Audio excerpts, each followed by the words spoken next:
Hey kindergarten, I hope you're having a great Tuesday on this first day of December. Happy December to you. And we're gonna get started with some math. All right, let's go.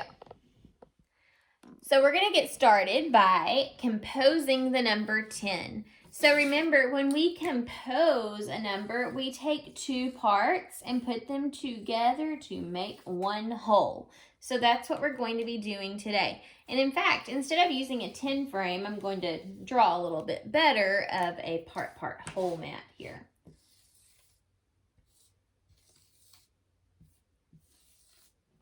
Okay. So let's use 10 counters and come up with two separate parts. I'll show you what I mean. 1, 2, 3, 4, 5, 6, 7, 8, 9, 10. Okay, so I have 10 here. Now, how did I compose 10? Well, look, I used 1, 2, 3, 4, and 1, 2, 3, 4, 5, 6. So together, 4 and 6 make 10. We have composed 10 with 4 and 6. Let's try another way to compose 10. And I think I'm going to use two different colors so we can really see. What if I do 2 and then the rest over here? How did we make 10 this time? How can we compose 10? By using 1, 2, and 1, 2, 3, 4, 5, 6, 7, 8. 2 and 8 can be composed into 10. We can make 10 using 2 and 8. What if I put a few more over on this side here? Now, how can I compose 10? I can compose 10 using 1, 2, 3, 4, 5, and 1, 2, 3, 4, 5. So 5 and 5 put together can compose the number 10. Okay, let's try one more. What if I do this? Now, how am I going to compose 10?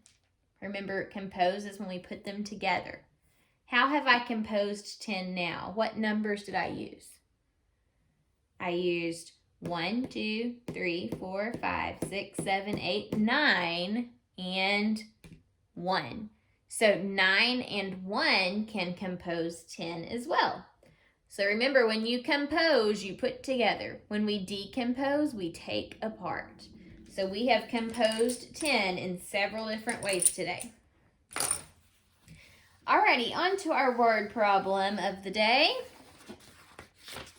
Here it is. Let's read this together. George had 1 red ornament and 3 green ornaments. How many ornaments does George have in all? All right, what question are we being asked here? Let's look back at this again. Listen for the question. George had 1 red ornament and 3 green ornaments.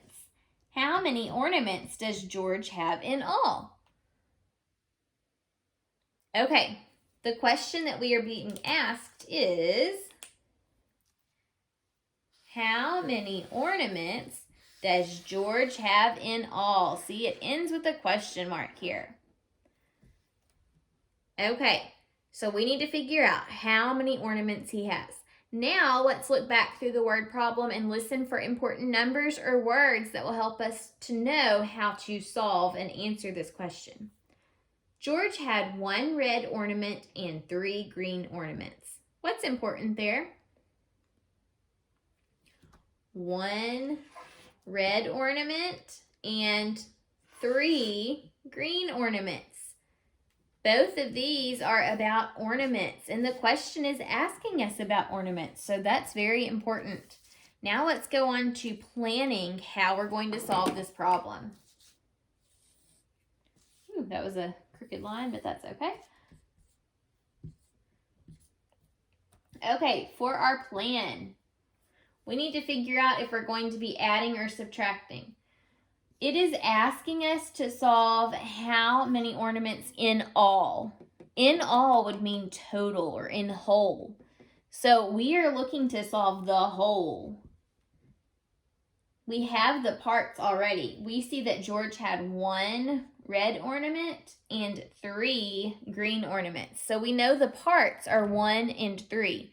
We need to solve the whole.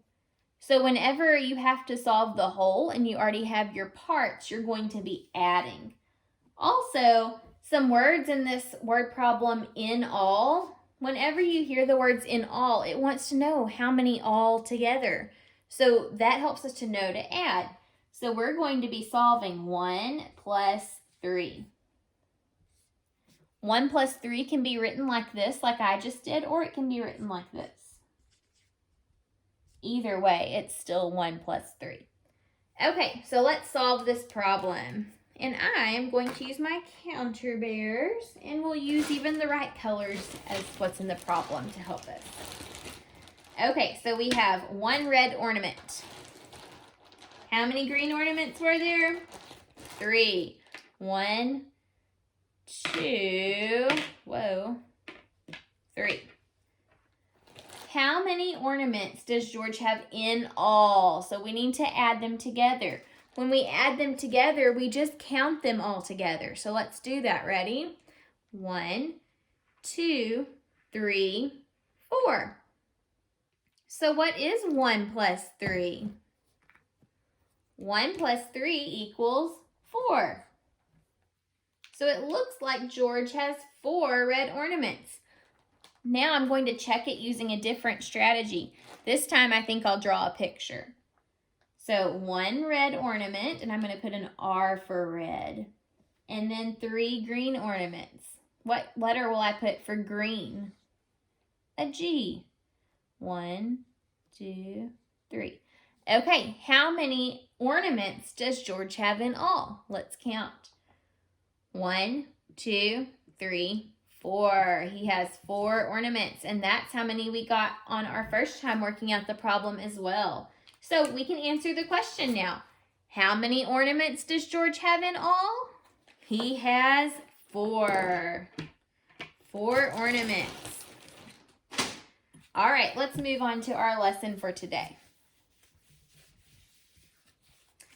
So remember, yesterday we were talking about these important words: equal to, less than, and greater than. Today we're going to use these words some more as we compare more numbers. And we're going to start by using 10 frames. So if you have 10 frames at home and something like counters, it could even be like Legos or something like that, you can build with me. Okay. On my first 10 frame here, and I may have to, I don't need this board right now. I'm going to put them like this though, because otherwise I'm not going to have enough room. Even if they're built this way, this direction, it will still be the same number as if it were to be turned. Okay, on my first 10 frame, let's do the number 11. So 1, 2, 3, 4, 5, 6, 7, 8, 9, 10, 11. All right, here's 11. On the other 10 frame, let's build the number 14. 1, 2, 3, 4, 5, 6, 7, 8, 9, 10, 11, 12, 13, 14. Okay, here we go. All right, looking at these two 10 frames, how would you describe them? How would you compare the two 10 frames? We had 11 over here. Is this side less than this side? Is it greater than, or is it equal to? Well, let's look and see exactly what we have. So on the 11, I see a whole 10 frame is filled in. That's one of the first things that I see. Look at the 14. Does it have a whole 10 frame that's filled in? Yes. look, this whole 10 frame is also filled in. So now let's look at the extras and compare them. We have this one as an extra and then these as extras. How many extras do we have on the left? This is the left, number 11.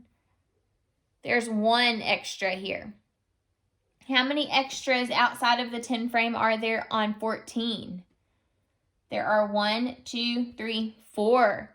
So if I was to partner the extras up, there would be 3 extra counters on number 14 that do not have a partner.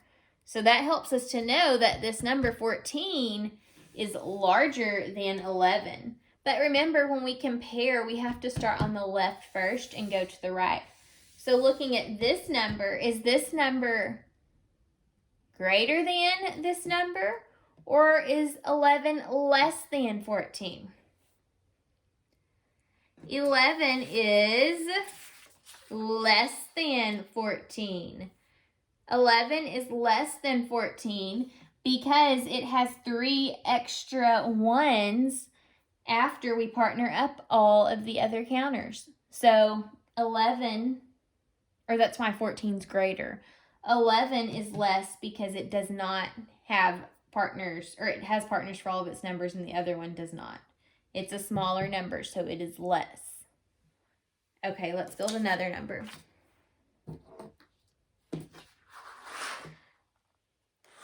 Okay, on our first 10 frame, let's build the number 15.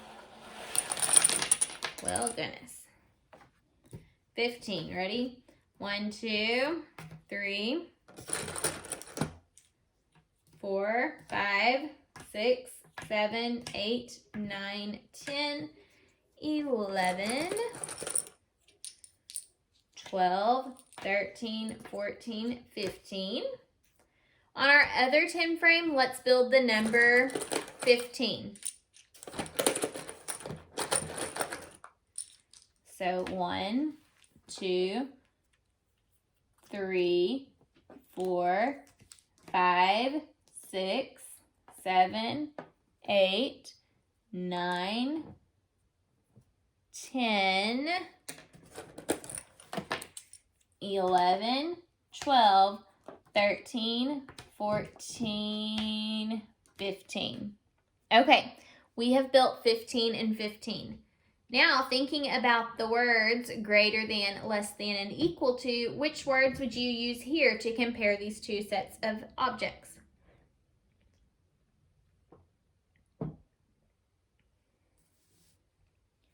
So I'm looking to see what I can see with each number.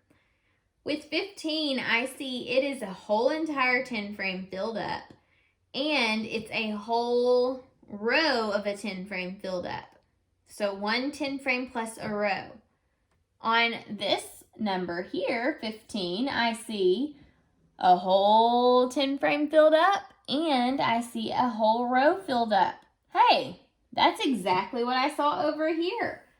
So these numbers are exactly the same. What words do I need to pick to help compare these numbers? We say 15 is equal to 15.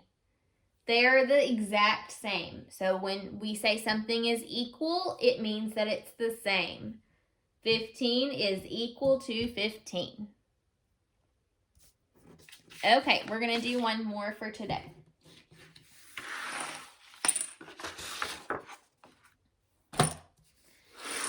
On your first 10 frame, let's build the number,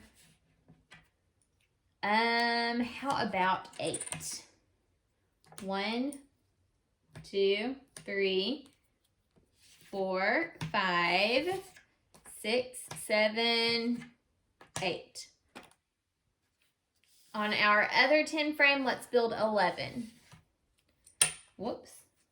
1, 2, 3, 4, 5, 6, 7, 8, 9, 10, 11. Okay, so here are our two numbers. We have 8 and 11. What words would you use to compare these two numbers? Now remember, you have to start from the left side and go to the right. So be thinking about how you would describe this number compared to that number.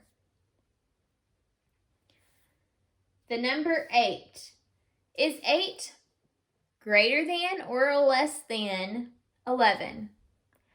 If I'm counting, does 8 come before or after 11? Let's count to 11. 1, 2, 3, 4, 5, 6, 7, 8, 9, 10, 11. 8 came before 11. So when a number comes before another number, that means it's smaller than the number. So 8 is less than 11. 8 is less than 11. Let's also prove that, okay? So we can partner, partner, partner, partner, partner, partner, partner, partner. See, even after partnering up 8 with 11, 11 still has 3 that are not partnered up. It has 3 that are left over. So that shows that 11 is the larger number because it has extras, and it shows that 8 is the smaller number because it ran out before it could partner up with all of the others. So that proves 8 is less than 11. Alrighty? Tomorrow we're going to add some numbers to this, and we're actually going to compare numbers. We have been comparing numbers today, but we're going to actually write the numbers tomorrow. Sound good? I'll see you then. Bye.